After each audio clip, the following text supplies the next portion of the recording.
preciso pensar um pouco nas pessoas que ainda vêm. Olá, boa noite. Começamos com a nossa musiquinha. Deixar para eles um lugar melhor. Para os nossos filhos e para os filhos de nossos filhos. Pense bem.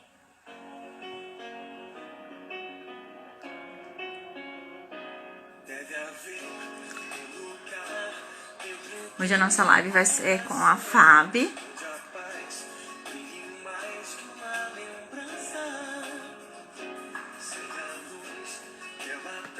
E o nosso tema hoje é pedagogia sistêmica. A Fábio é do Instituto de Educação Sistêmica, Filosofia e Artes. Boa noite a todos que estão chegando. Já vamos começar, a Fábio já vai estar chegando. E a gente já se encontra todos juntos.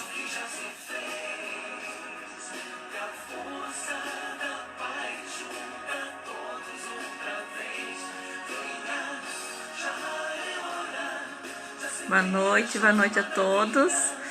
A Fábio está chegando, nós vamos começar. Sejam bem-vindos. Deixa eu achar a Fábio. E hoje eu trouxe a música que foi da minha formatura. A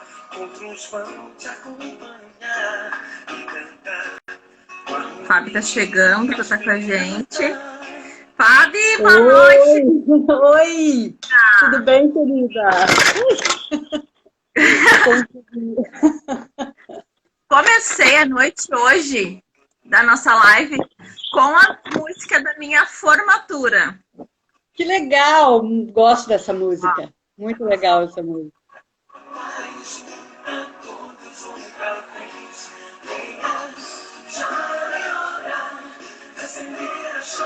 Bem-vindos a todos que estão chegando.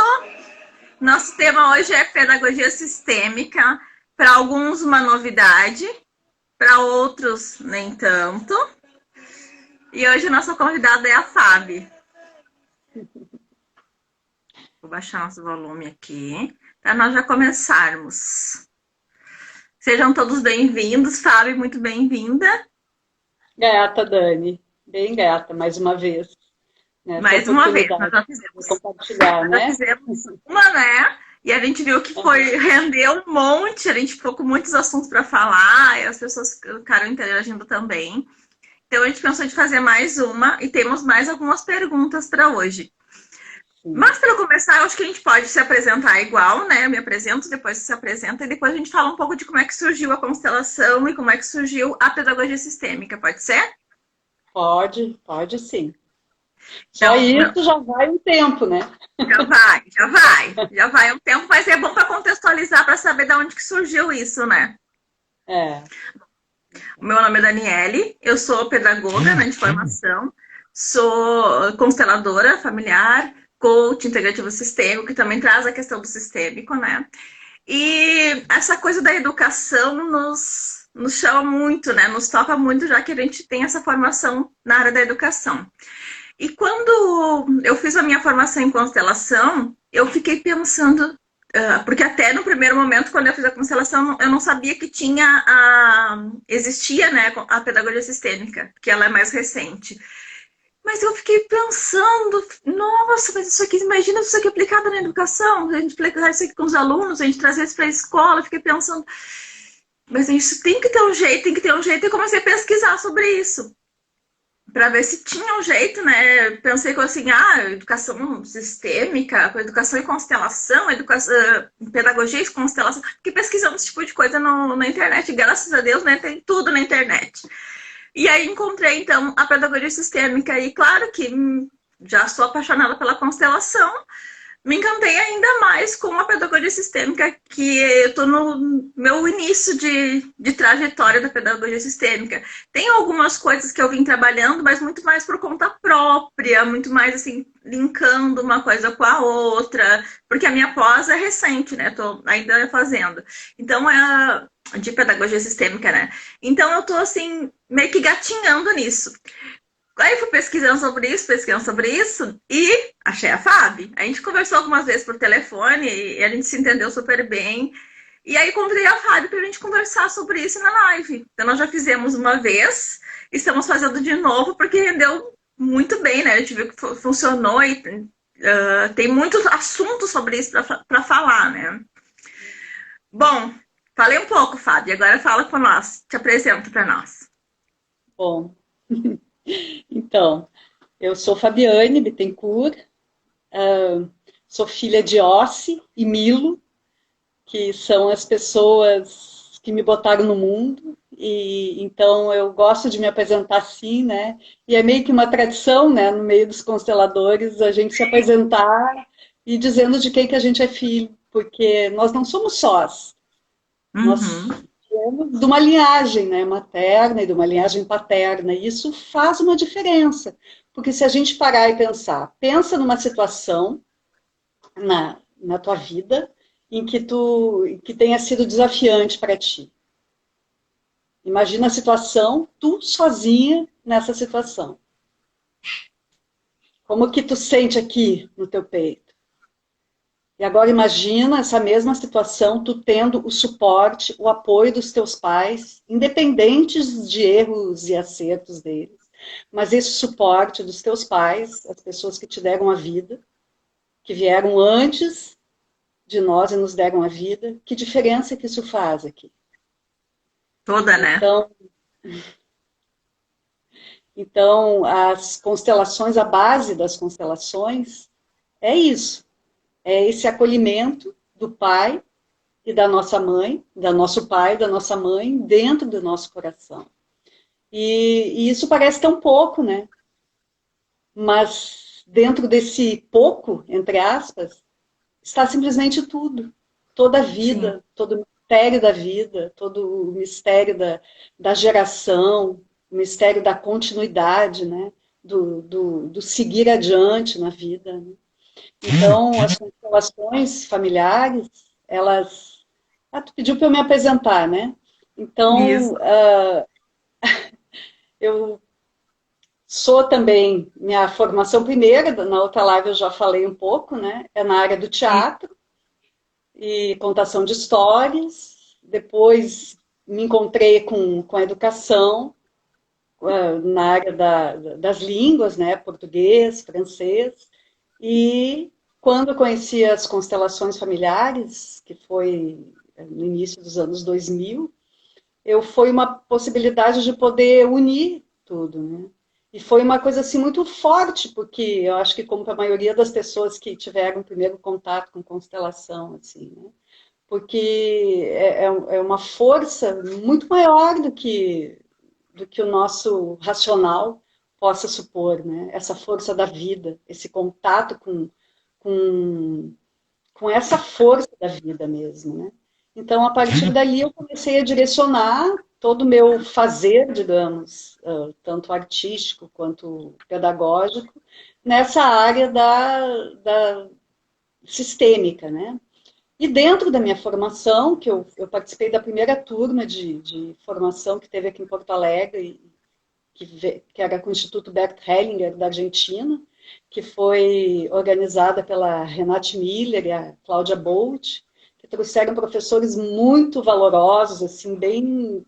quando ainda era fácil ter aqui entre nós pessoas assim de um cacife tão alto quanto eles, né? Assim, Guta Weber na área das organizacionais, Stephen Hausner na área da saúde, Angélica Olvera Malpica na área da educação sistêmica, né? Então foi um mergulho muito forte e pouco ou quase nada as pessoas conheciam a respeito. E eu então ainda sabe muito pouco, né, Fábio? Ainda é pouco, mas o que se percebe hoje em dia é que já bem mais gente sabe, né? E muita gente hoje fala em constelação, muita gente dá formação, muita gente faz formação. E como tudo, né? Tem os dois lados, tem o lado bom disso, né? Que é um veículo, é uma ferramenta, uma terapia, tem uns dizem que não é terapia, outros dizem que é, uns dizem que é ferramenta, outros dizem que não é. Mas, para mim, o menos importante é a nomenclatura que se dá, e sim o efeito que isso traz, né, para dentro de nós, para a nossa vida, para a continuidade dela, para a leveza com que se pode trabalhar com as questões da nossa vida, da nossa família, do nosso trabalho. Né? Exatamente. Então, eu consegui, graças a Deus, aproveitar o tempo, meu tempo de escola, botando em prática, tanto em sala de aula, quanto usando meus períodos, a princípio, usando meus períodos de planejamento para fazer grupos, para trabalhar isso. Depois, com o tempo, com a direção vendo assim, o retorno que isso estava tendo, eu consegui horas para isso. Então, eu pude ter essa oportunidade de, por mais de, acho que uns 12 anos, em escola, fazer esse trabalho usando a pedagogia sistêmica, né? Sem grandes bandeiras, eu estou trabalhando com pedagogia sistêmica, mas Sim. usando esse olhar sistêmico, porque o olhar sistêmico, ele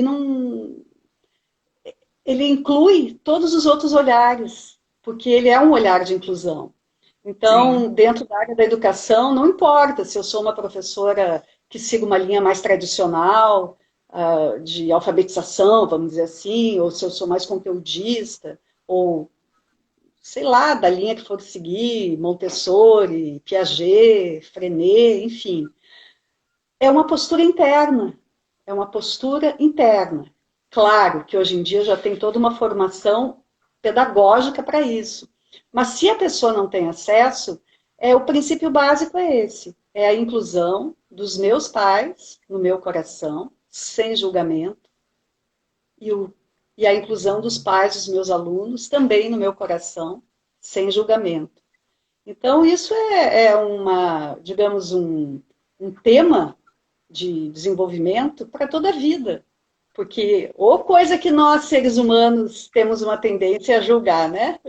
Virou, mexeu, julga, julga. Então, esse olhar sistêmico, ele dá a possibilidade de nós encontrarmos uma maneira de, pelo menos, julgarmos menos. Pelo menos, julgarmos menos. Em primeiro lugar, aos nossos pais, e depois a nós mesmos e a todas as outras pessoas, né? De estar mais chegar ao ponto né, Fábio? De conseguir não julgar. Hã? Estar mais atento ao não julgamento, pelo menos. Exatamente, perceber, né, o nosso tamanho, a nossa pequenez. E dentro da nossa pequenez, do nosso lugarzinho dentro desse todo, é que nós temos força. É que vem a grandeza. Então, só concluindo, né, a minha apresentação, eu me aposentei e ao longo desse tempo, alguns anos antes de me aposentar, eu abri um instituto, que é o Instituto de Educação Sistêmica, Filosofia e Artes, onde que nós damos formação na área da constelação, na área da pedagogia sistêmica, e, enfim, as coisas ligadas à constelação, atendimentos, essas coisas. Né? E, basicamente, é isso, né, essa trajetória. Fábio, conta para nós como é que surgiu a pedagogia sistêmica. Pois é. Então, o Bert Hellinger, que é o criador, para quem não conhece, né?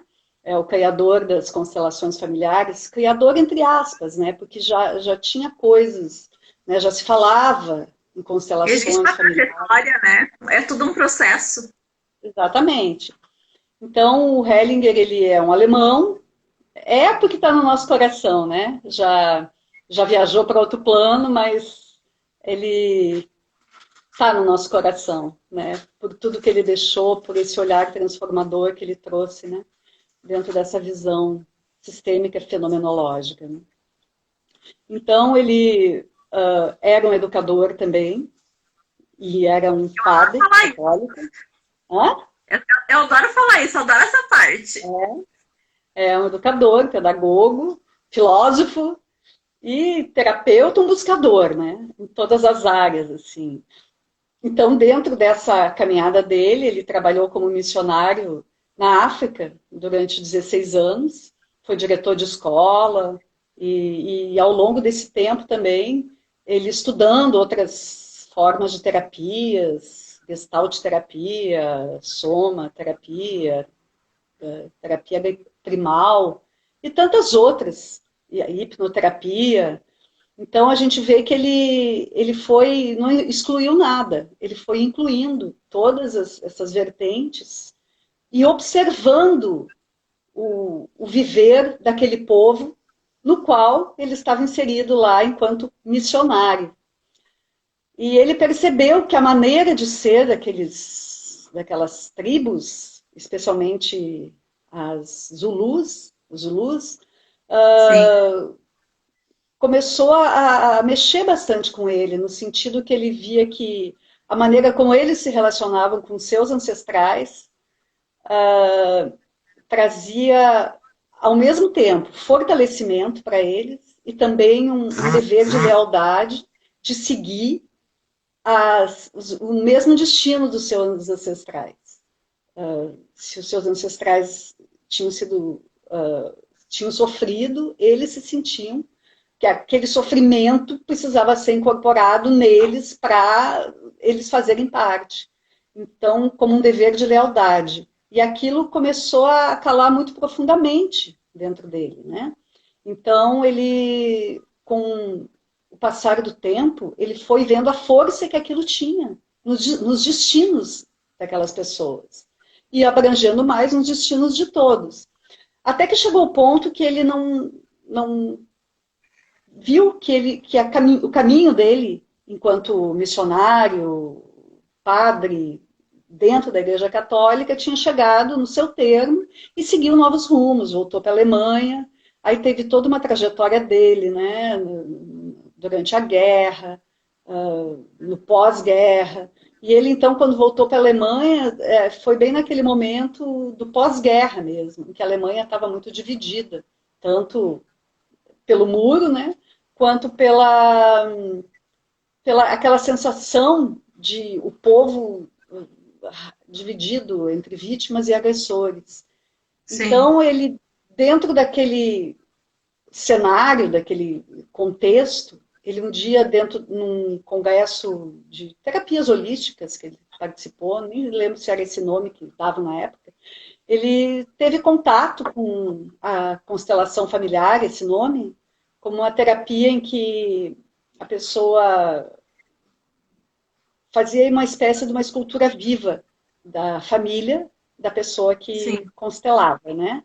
Então, a pessoa escolhia representantes para os seus familiares e para ela própria e posicionava, e com aquilo ficava, a terapeuta ia interpretando, né, o que via ali, e aquilo sinalizava algumas coisas para as pessoas.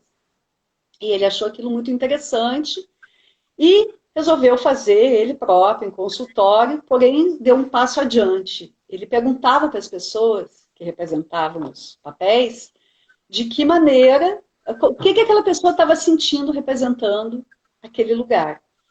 Então, com aquilo, ele descobriu que, pelo que eles diziam, né, o retorno que eles diziam, ele começou a perceber que existem algumas leis que regem os sistemas familiares. E que quando essas leis não são respeitadas, elas causam um desequilíbrio dentro do sistema.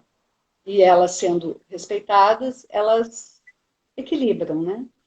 Então ele começou a estudar mais aprofundadamente isso. E quando eu digo estudar, na prática, trabalhando com constelação e vendo como que as coisas se manifestavam ali, dentro desse campo energético, que é um campo familiar. Sim. E ali ele foi, então, podendo desenvolver mais esse estudo.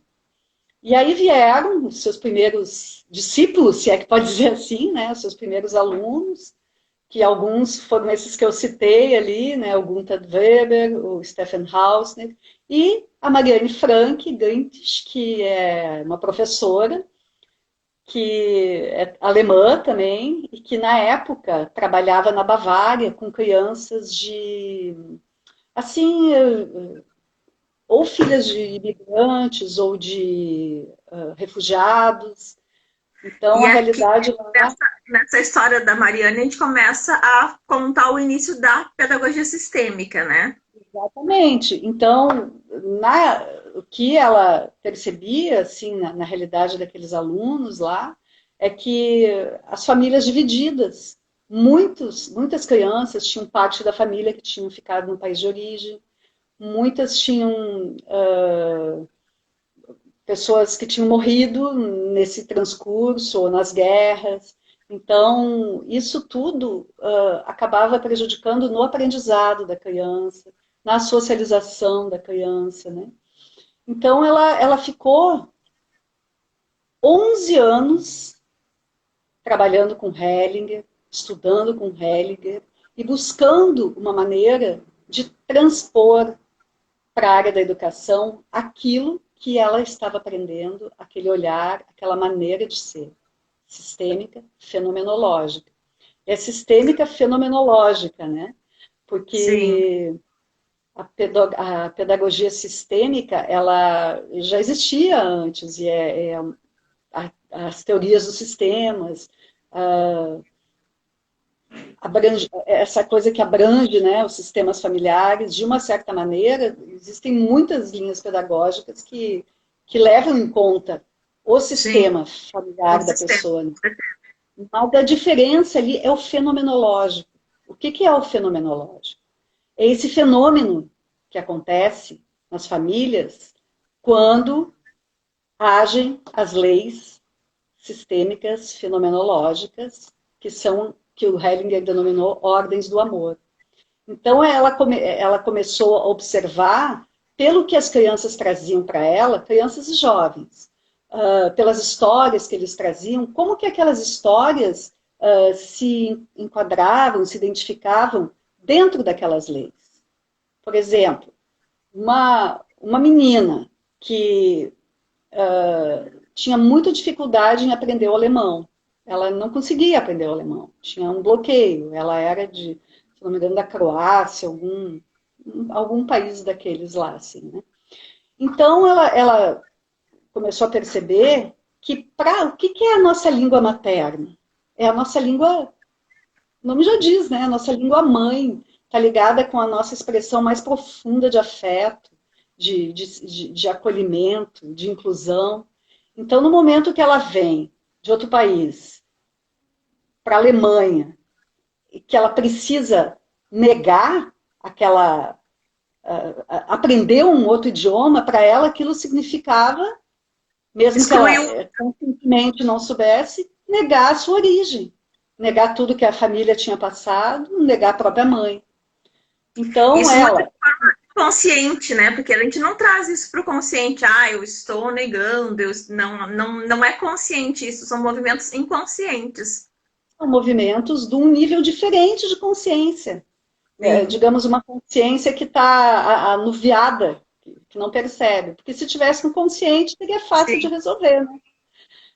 Então, com isso, ela começou o trabalho assim. Um dia veio para ela esse insight de dizer para os alunos assim: eu tenho os pais de vocês no meu coração. E eu tenho os meus pais no meu coração. E eles estão aqui comigo, os meus pais e os pais de vocês. Então, vocês são 30, comigo 31. Né? Então, são 90 e Sim. faz as contas, né? Sim. 33, 31 vezes 3, né? Sim. Porque Cento tem os e... pais, cada criança tem o pai e a mãe, né? Então, cada Exatamente. criança que está ali, ela está junto com o pai e com a mãe. Assim como a professora, né? Ela também traz o pai e a mãe. Então, são 93, ela falou, né? São 93 em sala de aula. Meu marido me auxiliou aqui, né? Então, aquilo... Oh, caiu! Vou chamar a Fábio de novo. Peraí. Ela estava no meio da explicação lá. Eu tenho a parte que eu gosto muito, que é a da. Vou chamar de novo, tá? enquanto eu vou falando, que é da parte da reverência, né? Quando a Mariane Frank fala lá da reverência, né? Que ela, ainda nesse com princípio. Oi, Fábio, eu tava começando a Voltei. comentar, eu vi que caiu, eu comecei a comentar da parte da reverência, né? Que ela fazia também com os alunos, reverenciando os pais dos alunos.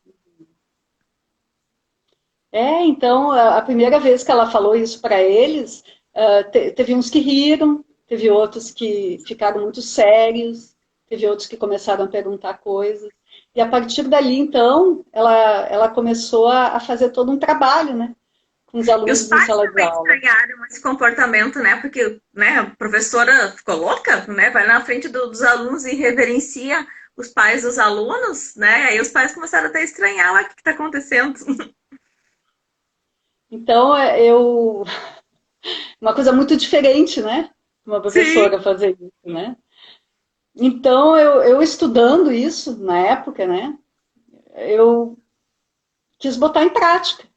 E aí comecei a botar em prática com meus alunos isso. Comecei com os adolescentes, era uma turma de 9º ano do ensino fundamental, né? Eu falei isso para eles e tu sabe que a reação foi bem parecida.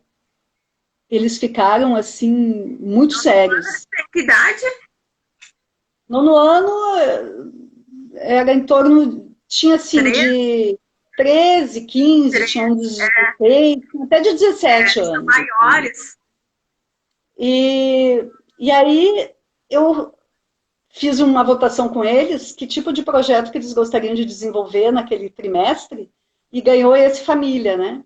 Sim. E aí eu pude me dar conta, assim, de que não importa a idade, não importa, assim, a rebeldia, vamos dizer assim, do adolescente, para eles, família é família. Porque eu fiz um questionário com eles e perguntava assim, o que é a coisa mais importante para você na vida? E digamos assim, 99%, para não dizer 100, respondeu família. E o que é o mais importante para ti? Família, meu pai, a minha mãe, a minha avó. Então, eu comecei a perceber que aquilo mexia muito com eles. E aí, então, a gente começou a fazer rodas de conversa a respeito disso, com, com combinações, né, de que o que a gente falasse ali ficaria ali. E ali coisas incríveis foram saindo, vindo à tona, né, deles, das mágoas.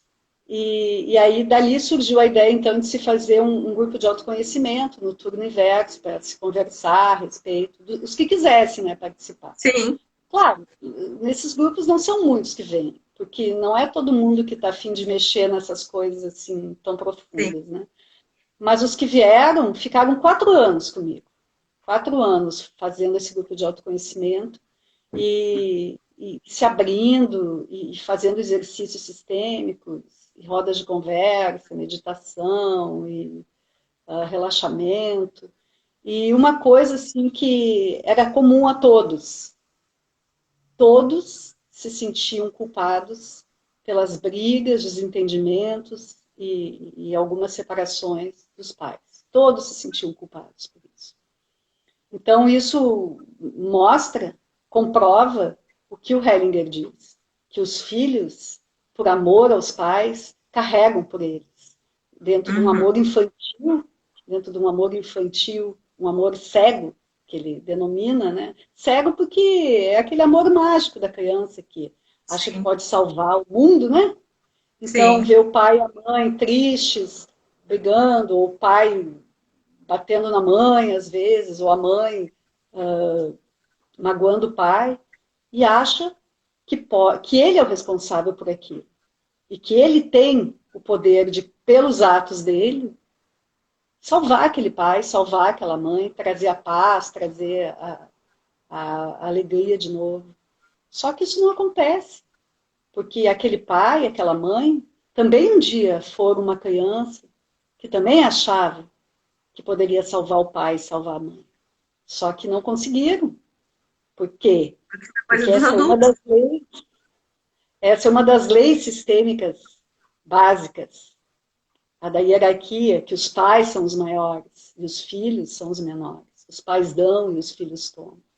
Então, no momento que nós, enquanto filhos, queremos salvar os nossos pais, nós nos colocamos o quê? No lugar de maiores que eles. Então, Gigantes. isso, quando um filho tem esse amor mágico, esse amor cego, e não consegue o seu intento, ele se culpa. E essa culpa, muitas vezes, se transforma em raiva, em mágoa, em tristeza, e se traduz nos mais diversos comportamentos que a gente encontra dentro da escola. Hiperatividade, déficit de atenção, vandalismo, problemas de socialização, dificuldade de aprendizagem, bloqueios, agressividade. Então, aí o que acontece? Eu estou falando muito, Dani. Não, eu ia comentar, não queria te cortar, eu ia te comentar quando nós falamos antes lá da Marianne Frank, que ela colocou da questão da reverência diante da turma, né? Aí eu achei interessante que tu comentou que fez isso com uma turma de 9º ano, que eles têm na média de 13, 14 anos. Porque eu apliquei isso também numa turma minha, mas os meus eram menores, eles tinham 3, 4, 4,5, nessa faixa etária. E para eles também foi uma surpresa quando eu fiz, porque aí no primeiro momento eu fiz para eles verem como é que é, e para eles sentirem no coração deles também, e eu também senti para que fosse uma coisa realmente de coração. E aí, pelo menos na educação infantil, a gente tem o ajudante do dia, né? Que geralmente é um menino e uma menina. Então, todos os dias, a partir daquele momento, né? Nós pegávamos os ajudantes do dia que faziam esse mesmo gesto, né? De reverência, como nós fazíamos a rodinha. Então, a professora e os ajudantes do dia faziam, né? E eles ficavam, parece que naquele momento de silêncio. É impressionante, gente. É só fazendo para ver. Porque quando eu ouvi falar, eu achei meio louco, meio mágico, como assim? Mas, né, quem tiver turma ou quem tiver essa oportunidade, façam para ver. No primeiro momento eles vão estranhar. O que é isso? Mas quando tu começa a fazer e fazer de novo, eles vão ficar, opa! E é um momento muito mágico mesmo, de silêncio, principalmente se tu fizer isso de verdade, com coração, de sentimento, com profundidade, né? Levando isso a sério. É um momento de paz, de tranquilidade que eles ficam, parece que sentindo os pais no coração deles. E o momento seguinte, que geralmente, né, é de algum aprendizado, de alguma atividade, ele flui muito mais tranquilamente, ele surge assim de uma forma mais tranquila, mais amena. E sabe quando flui? Simplesmente ele vai, é tranquilo, é muito interessante. Por isso que é fenomenológico. Sim. É um fenômeno. É um fenômeno. E a educação infantil é muito legal e propícia para isso, né? Assim, porque eles estão totalmente abertos e eles estão nessa fase mesmo, né? Do amor mágico, Sim. de estar precisando, né? Desse acolhimento. E mesmo assim, eu achei interessante que para eles foi uma surpresa. Porque embora eles tenham, né, essa coisa do lúdico, porque eles são pequenos ainda foi uma surpresa para eles, né? Como assim, né? Mas aí eles entenderam. E aí a gente fez alguns outros exercícios, algumas outras brincadeiras, assim, porque para eles as atividades sistêmicas, os exercícios sistêmicos que a gente traz, é uma forma de brincadeira, trazendo lúdico, bem no próprio do universo infantil mesmo. E eles vão levando tudo na brincadeira, mas de uma forma muito profunda, sabe? É que vai semeando, né, Dani, dentro deles, essa sensação de que eles fazem parte, de que eles podem pertencer tranquilamente à família deles, independente da família que seja. Sim. E podem pertencer a esse universo da escola aqui, né, da mesma maneira. E tem espaço para tudo, tem esse e seja como for, né? Falando nisso, me lembrei que nós temos várias perguntas. E seja como for, eu acabei me lembrando que nós temos várias perguntas. Conclui o que tu estava Vamos lá. falando para não te cortar. E aí a gente começa com as perguntas. Pode ir com as perguntas que daqui a pouco eu me lembro do que eu estava falando. Tá, deixa eu só achar. Que agora eu perdi aqui. Eu tô com o computador para poder me achar, mas acho que caiu minha conexão.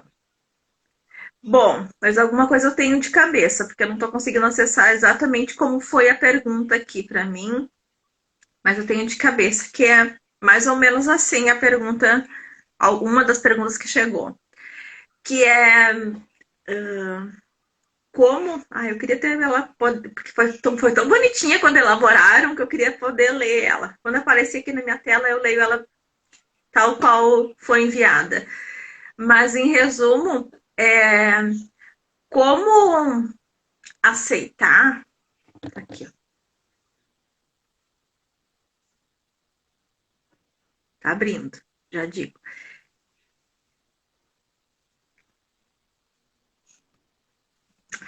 A internet às vezes dá isso. Mas é mais ou menos nesse sentido de como aceitar as crianças com pais difíceis. Porque geralmente as crianças difíceis têm pais difíceis. Como lidar com isso?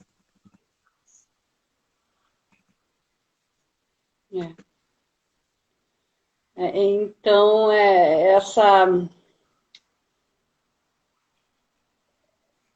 esse exercício de nós percebemos o nosso lugar. Difíceis para quem? Difíceis para quem? Como eu, professora, agora eu vou ler tal qual me enviaram, tá? Como eu, professora, posso ajudar meu aluno a se sentir incluído na escola e no mundo em que vive, se seus pais não o enxergam? Aí eu trago aí uma pergunta. Será que nós, enquanto professoras, temos condições de ter esse olhar tão aguçado para afirmar de forma tão certeira assim, de que os pais daquela criança não o enxergam? Nós estamos calçando as sandálias daquele pai, as sandálias daquela mãe, para saber o que lhe vai no coração? O que essa mãe passa? O que essa mãe tem que superar para dar para aquela criança? O que ela consegue dar? Além da vida? Além da vida. Porque a vida ela já deu. Porque Isso é forte. numa família. Só Um olhar de concluir aqui. muitos professores é como se os pais precisassem dar muito mais para os filhos, né?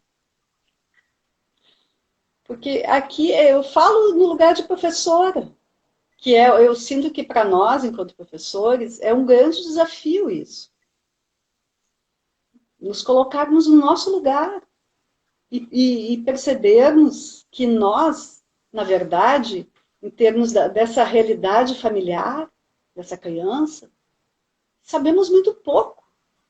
Muito pouco. E aquela criança, deixa eu só concluir, tá? Aquela criança que para nós pode parecer que é difícil, e muitas vezes é difícil mesmo, é difícil. Mas nós olharmos para esse destino difícil dessa criança, no nosso lugar de que nós estamos num momento na vida deles, e que a vida dela e de toda a trajetória e toda a família é muito maior do que esse momento que nós temos. Então, como nós podemos fazer para aceitar isso? Essa é a pergunta? Eu vou ler toda a pergunta. Só ler o iniciozinho. Como podemos fazer para aceitar? como eu, professora, posso ajudar o meu aluno a se sentir incluído na escola e no mundo que vive se seus pais não o enxergam, se seus pais não veem o valor nele. Então, como eu posso ajudar o meu aluno se E os ainda pais não enxergam? é, Então, olha a dinâmica aqui, ó. como eu posso lidar com esse assunto sem interferir nos assuntos familiares? Acho que aqui está a chave. Como eu posso lidar com esse assunto sem interferir nos assuntos familiares? Então, lugares aqui, peraí que eu vou fazer aqui tô com meus bonequinhos aqui, ó. Ver se eu consigo aqui, que vocês vejam aqui. Tô conseguindo ver os bonequinhos do jeito aqui que... Peraí. Assim, melhor. Tá conseguindo ver? Assim ficou melhor. Ficou melhor? Deixa eu... Vamos imaginar aqui, ó. Aí dá pra ver. Tá? Vamos imaginar aqui, essa aqui é a minha aluna, tá? Tá. Que ela tem uma mãe que tem um destino difícil. E eu acho que ela não olha. Digamos que a mãe aqui, ó, olha para a mãe dela. Tá conseguindo ver? Sim, tá bem visível. E aí eu, enquanto professora, digamos que essa aqui sou eu, professora. Ah, essa mãe não olha para minha aluna. Essa mãe é o problema, mas eu olho para ti, querida. Eu cuido de ti. O que vai acontecer com essa menina aqui? O que vai acontecer com ela? Ela vai se achar, ela vai ficar num dilema. Ou eu vou com a minha professora, ou eu vou com a minha mãe. Porque eu preciso escolher. Ou uma ou outra. E ela nunca vai escolher a professora. Porque isso significaria para ela abrir mão da própria família. Então, o que ela faz? Ela bloqueia algo dentro dela. Ou ela não aprende, ou ela cria algum tipo de atitude. Ah, então qual seria o movimento aqui? De distanciamento, se colocar ao lado e olhar junto com ela para onde ela olha e dizer para ela: eu sei que é difícil para ti. E eu nunca vou conseguir compreender a dimensão do quanto é difícil para ti. Mas eu estou aqui. E a tua mãe é a pessoa mais importante para ti.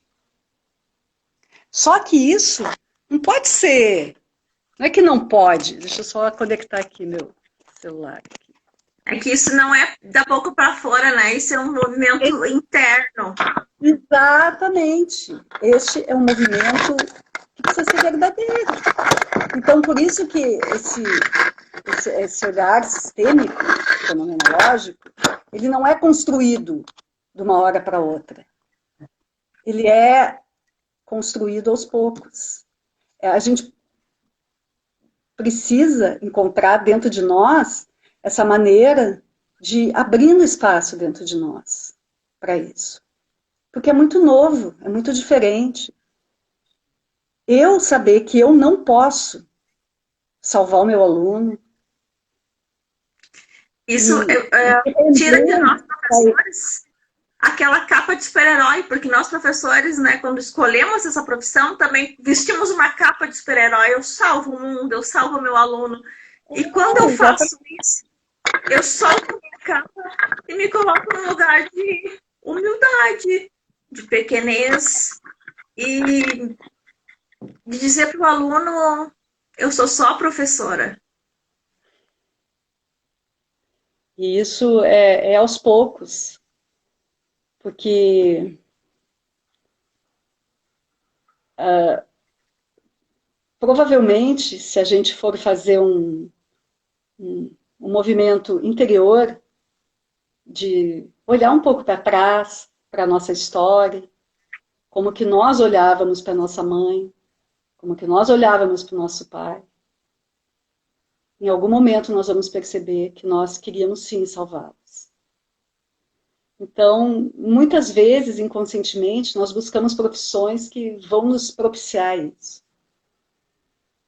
E inconscientemente, fazendo isso, nós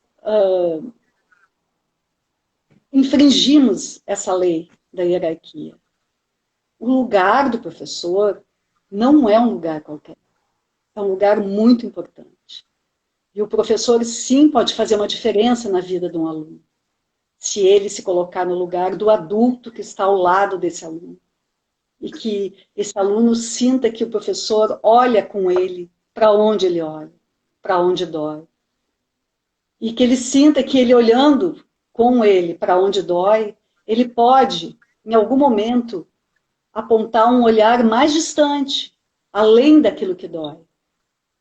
E assim ele pode perceber que ele pode ter uma segurança para dar esse passo além, sem correr o risco de perder o contato com a própria família, sem perder o vínculo com a própria família. Então, querida, acho que foi uma professora que perguntou isso, né? Foi. Eu incluo dentro do meu coração esse teu anseio, porque quando eu falei, talvez eu tenha falado de um jeito assim que parecia que eu estava julgando a pergunta, né? Mas eu estava tentando fazer uma análise do que passa pela cabeça de nós, a nossa cabeça de professores. Porque é um movimento que se busca. E assim como a criança que quer salvar o pai e a mãe, e acha que tem esse poder, e quando não consegue, se sente culpada, se sente enfraquecida, com raiva, triste, assim também nós, professores, que queremos salvar os nossos alunos dos seus pais, e quando vemos que não conseguimos, também nos sentimos frustrados, tristes, enfraquecidos e com raiva, às vezes, dos pais, e de nós mesmos, e do sistema, e da vida, e aí é aquilo que já se conhece, né? Então, é essa prática. É diária, é constante, esse ampliar, né? Desse sentir e desse olhar sistêmico. A outra pergunta é: qual a estratégia, segundo a pedagogia sistêmica, ou né, a educação sistêmica, podemos utilizar para as famílias estarem atentas aos seus filhos e cuidados que devem ter referentes à saúde nos momentos da saúde das crianças, né? No nosso caso, das crianças e a interação com a escola. Aqui ela está abordando a questão da saúde, de higiene, de cuidados com a própria saúde da criança e a interação dessa família com a escola. Então, qual a estratégia que a educação sistêmica pode utilizar para que essas famílias possam estar atentas a essas crianças, esses cuidados de higiene, de saúde e a interação deles com a escola? Certo. Basicamente, a resposta é parecida com a anterior, né? Porque tem uma frase que me vem muito, que é o cativar. Cativar, né? Na história do Pequeno Príncipe lá, né? Da raposa, do Pequeno Príncipe, né? Cativar. Então, muitas vezes, se exige de um pai, de uma mãe, ou de uma avó, ou seja, quem cuide da criança, que tenha aqueles cuidados com a saúde, com a criança, que nós achamos que seja certo. E aqui eu não estou falando de fechar os olhos e de não... que temos a nossa responsabilidade também enquanto educadores, né? De zelar pela saúde das crianças, mas a maneira como se vai fazer isso é que faz a diferença. Cativando esses pais, cativando, procurando compreender, procurando incluir, compreender a sua vida, como é que ele funciona, porque muitas vezes dentro de uma estrutura familiar ali, é toda uma dinâmica que acontece ali, que a falta de higiene, a falta de cuidado em um determinado ponto da saúde, faz parte. É uma coisa que já vem, às vezes, de geração para geração. Aí vou eu, enquanto professora, dizer que é muito importante escovar os dentes todos os dias, mãe, de manhã, de tarde, de noite, depois do almoço, de noite, passar fio dental. Se lá eles não têm nem dinheiro para comprar pasta de dente. Fala do PIN. Né? Então, na outra live eu falei alguma coisa a respeito do PIMPA, que era o programa que eu participei como orientadora durante alguns anos, que é justamente a gente ia na periferia e a nossa função no programa era ensinar as mães a brincarem com seus filhos. Esse era o objetivo. Agora, dentro disso, quanta coisa acontecia. Porque pelo brincar ali, pelo estar junto, elas iam se soltando, elas iam ganhando confiança, e pela confiança, pela brincadeira, pelo vínculo que se criava ali, a gente ia trazendo orientações e fazendo os encaminhamentos que precisasse. Isso é uma coisa, né? Agora, o outro lado da coisa é o que eles vão fazer com isso depois? Aí é a caminhada deles. É a caminhada deles. Eu, enquanto professora, eu sou só a professora. Se naquele momento eu conseguir dar um passo, auxiliar aquela família a dar um passo no sentido de algo que pode ser bom para eles, ótimo. E eu sigo a minha. E se eu olhar para a minha família constituída, vamos dizer assim, filhos, será que eu faço tudo 100% mesmo? Será que eu consigo cuidar 100% da saúde dos meus filhos? Incutir hábitos de higiene 100%? Quantas vezes acontece na minha família, pelo menos, eu sou mãe de 3 filhos, né? Que, vez por outra, eu vejo que passou uma coisa, passou outra, né? Escovou o dente. Hã? Por exemplo, dormiu, não escovou o dente, esqueceu e a gente acaba de passar. Acordou e não penteou o cabelo, tá em casa mesmo, não vai ter escola. Então, na última escola que eu dei aula, antes de me aposentar, eu trabalhei 10 anos, né? 11 anos nela. E eu tive essa oportunidade dos meus filhos, na escola municipal, a escola abriu, no ano que ela abriu, eu fui trabalhar lá e os meus filhos, eu matriculei eles lá, os mais novos, que eu tenho um casal de gêmeos, hoje eles estão com 15, na época estava no jardim, né? E então eles fizeram praticamente grande parte do fundamental lá, né, nessa escola. Então eu tinha os dois lados da coisa. Eu era professora, eu tinha todo esse olhar sistêmico, né, fazia todo esse trabalho, e por outro lado, meus filhos lá. Então tinha horas que eu era chamada por causa de coisas que eles faziam, dificuldades na aprendizagem deles. Então eu sinto assim que isso é uma coisa que eu, enquanto mãe, já me questionei muito, né? Eu trabalho com pedagogia sistêmica, eu gosto desse assunto, gosto de falar, escrevo sobre isso, dou formação, mas os meus filhos têm as dificuldades deles. Não deveriam ser... A vida é assim. Porque final feliz é só no final. E o final não aconteceu ainda.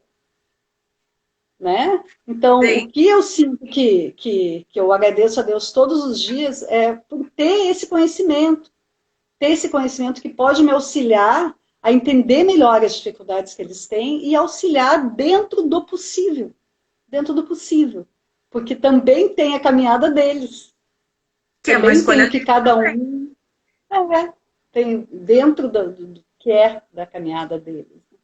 Tem mais uma Então, pergunta. Nós estamos acabando. De que maneira, segundo a pedagogia sistêmica, a educação sistêmica, podemos fazer para as famílias entenderem a importância de participar dos momentos da escola?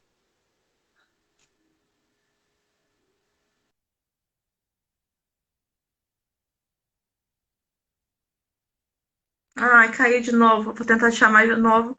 Nós temos pouquíssimos minutos. É só o tempo de a Fábio poder responder essa última pergunta. Em função aqui do nosso tempo. Está se encerrando.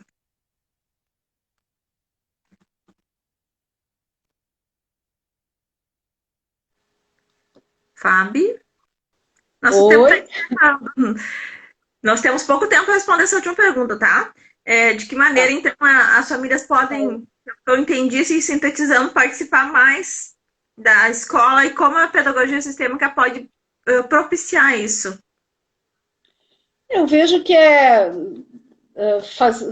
se a escola tem abertura para fazer um projeto, né, dentro dessa área, você pode fazer um projeto, chamar profissionais dessa área para fazer palestras na escola, para fazer vivências com os pais, fazer vivência com os alunos, com os professores, através de histórias.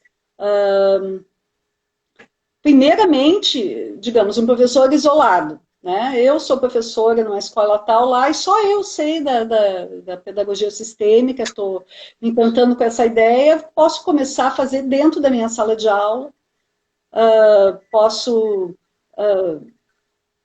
ter alguns momentos em que eu possa chamar os pais para conversar, não necessariamente sobre os problemas dos filhos, mas para conhecer mais, abrir um espaço na sua agenda para isso, para chamar os pais para conversar, para ir conhecendo mais, fazendo questionários, perguntas, dinâmicas com os alunos, para conhecer mais a respeito da família, para ver por onde pode se chegar mais.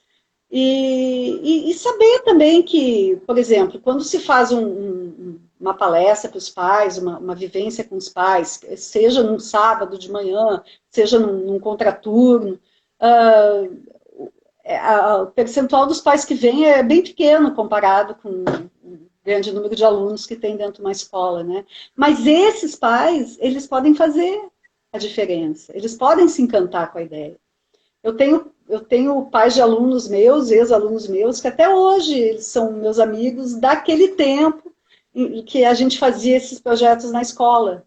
E até hoje eles falam da diferença que fez isso na vida deles, né?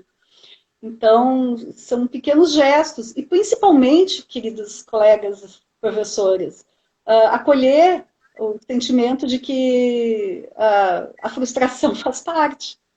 E que é de pontinho em pontinho mesmo, que se faz uma roupa. De golinho em golinho que se toma uma sopa.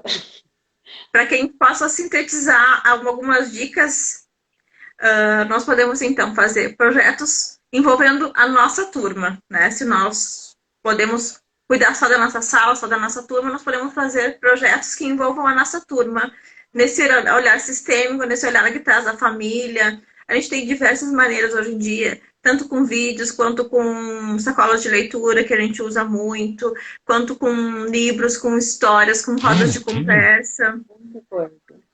Né? Só algumas ideias. A nível de escola ou gestão, né? Até mesmo a professora pode apresentar algum projeto para a gestão da escola, para a direção, e fazer um trabalho em parceria, né? Envolvendo as famílias, envolvendo os pais, as mães, em reuniões ou dinâmicas, tanto no horário, né, da escola das crianças, dos alunos, quanto num contraturno ou num sábado pela manhã, né? Pode ser alguma coisa nesse sentido. O que mais, Fábio? Nós temos 1 minuto. Puxa vida. Podemos fazer teatro, podemos fazer festa da família, onde em festa da família se se pense de atividades, coisas que possam propiciar isso. Fábio, queridas, nosso tempo está acabando. Podemos fazer o melhor de nós. Podemos fazer o melhor de nós. Oh, muito bem, Elbe, que sopraram aí. Tem razão. Muito